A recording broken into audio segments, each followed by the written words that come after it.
Elle est devenue le porte-parole du mouvement contre Harvey Weinstein. Rose McGowan, violée à plusieurs reprises par le producteur américain désormais accusé de viol et d'agression sexuelle sur des dizaines de femmes, est devenue sa plus grande opposante. Pour faire entendre sa voix et celle des autres victimes, Rose McGowan n'hésite plus à mettre en cause le silence d'autres actrices, à l'image de Meryl Streep.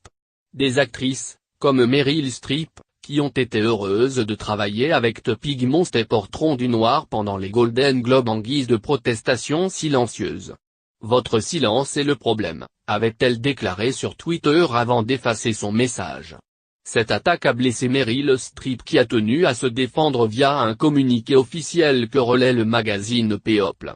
Je voulais qu'elle sache que je ne savais pas pour les crimes de Weinstein, pas dans les années 1990 quand il l'a attaqué, non plus durant les autres décennies pendant lesquelles il a pris d'autres femmes pour cible, je n'ai pas sciemment gardé le silence. Je ne savais pas. Je n'ai pas tacitement soutenu ces viols. Je ne savais pas.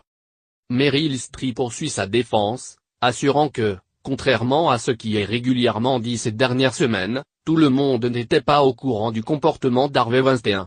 Tous les acteurs, actrices et réalisateurs dont les films qui ont été distribués par Harvey Weinstein ne savaient pas qu'il agressait les femmes, ou qu'il a violé Rose dans les années 90 ainsi que d'autres femmes avant et après.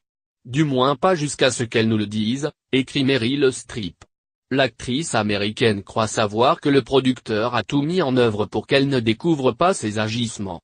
Il avait beaucoup plus besoin de moi que je n'avais besoin de lui, et il s'est assuré que je ne sois au courant de rien. J'espérais qu'elle m'appellerait, elle ne l'a pas fait.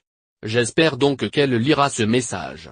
Je suis vraiment désolé que Rose me voie comme une adversaire car nous nous battons toutes les deux, avec toutes les autres femmes de notre industrie, contre le même ennemi, ce statut qui voudrait que l'on retombe à cette époque où les femmes étaient utilisées, agressées et privées de prendre des décisions au plus haut niveau, conclut-elle.